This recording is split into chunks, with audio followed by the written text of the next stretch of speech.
Charter Local Edition with your host, Dana Cowley. Welcome to Charter Local Edition from the Capitol Building in Helena. Today's interview guest is Senator Mary McNally. Thank you so much for joining us. Thank you for having me. She represents Senate District 24 in Billings. And tell us a little bit about the people that you serve.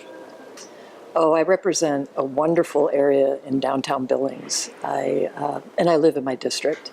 It stretches from North Park and includes a big chunk of downtown and the hospital corridor, Tree Streets, MSUB, and it goes out to 24th Street, everything north of Grand. So it's a real mix of the urban area, different types of neighborhoods, North Park, some on the West End, and some diversity of people, and it's just great. And you did mention you represent the hospital district, and Right. So you have an interest and concern both at the state and the federal level about what's going to be happening with healthcare. Yes, it's a big industry in Billings, and it employs a lot of people, and they take very good care of many people. So, yeah, we're keeping an eye on that. It's most of the action is obviously going on at the federal level right now, and we're not driving that bus, but we're paying attention because it will have important local impacts, whatever happens. In your district, what impact did the Affordable Care Act bring? And then if it's repealed, how will it change? Well, the Affordable Care Act basically dropped the uninsured rate in Montana from 20% to more like 7%. So a lot more people were able to access and get health care. And that was a huge deal. And I'm hopeful that those people aren't just going to be cut out again. I don't think that makes any sense, and it would impact a lot of local residents in Billings and the hospitals and reimbursements and everything. So I think it's important that whatever happens with the Affordable Care Act, that it be thoughtful. And I hope that happens in Washington. We'll see. And this year, the budget is a little tighter in our state than it has been in recent years, and you're working on a budget committee. I am. For the first time, I'm serving on Senate Finance and Claims. And so I'm learning a lot. It's a steep learning curve, but the budget is tight this session. One thing I like to make sure people understand is that we're really not in a crisis. Some of the surrounding states have had a much tougher time in terms of their budget and had to do very dramatic cutbacks. We haven't had to do that. We had a good rainy day fund. So, and the blip, I think, is going to be, or the issue is fairly short term. We think that 2019 we're going to be in good shape again. So it's an issue. It's a matter of trying to deal with a shortfall right now. And yes, we're going to have to make some cuts. I am hopeful that we'll do some revenue enhancements as well, because without doing that, the cuts will have to be a lot deeper. But I'm hopeful, and I'm working on the assumption that we can do what we need to do without doing long-term damage to Montana families, or just it's a short-term approach, as you mentioned the before. Scalpel instead of the axe.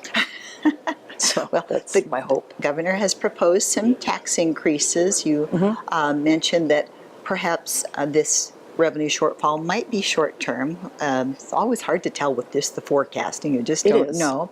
And then the Republicans, of course, want no new taxes. What do you feel about where that need comes in? Do we need a small tax increase? Where should it come? What's your opinion on that? The governor has proposed a couple of revenue enhancement ideas. He's also proposed cuts.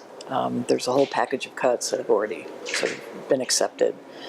I think we need a balance, and we haven't really had the discussion on the revenue side yet. I think there's some bills coming very soon where we will have that discussion. But for me, it's about some balance and trying not to, as I say, do anything that's going to really damage Montana families long term. So a little belt tightening now, but I do believe we'll be in much better shape in 2019. You're serving on the Budget Committee now and working on those things. You're also on the Senate Energy and Telecommunications Committee. And can you share what you're doing for the citizens in that arena? Sure. That's a long-term interest of mine. I was on the Energy Committee in the House, and I've been on in the Senate. And I'd say that the main issues this session are around renewables, particularly net metering. There are a lot of bills coming up about net metering, which is a very popular issue for most Montanans. There's a lot of support for that out there. There are some issues in terms of how it gets implemented. And there are a lot of bills coming up trying to restrict it, which I'm a supporter of renewable energy as well as sort of an all of the above. We have a lot of natural resources in Montana that we need to use. But I want us to keep moving in the direction of renewables as well.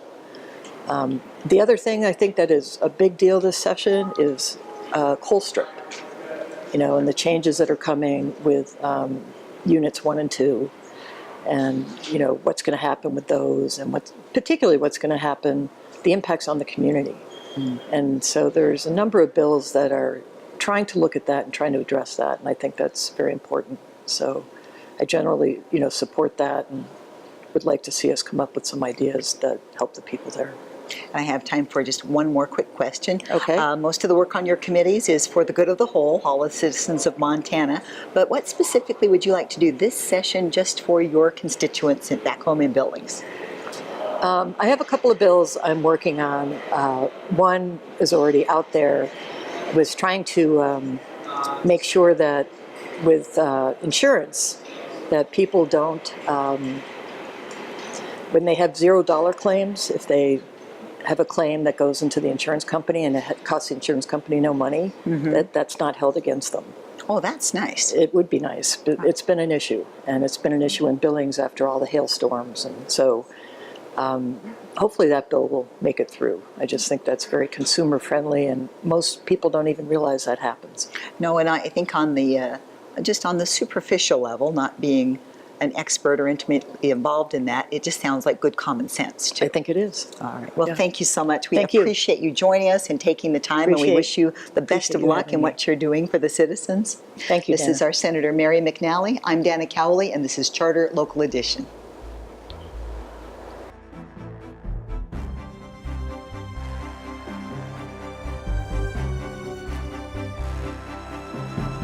Charter Local Edition has been an exclusive presentation of Charter Communications.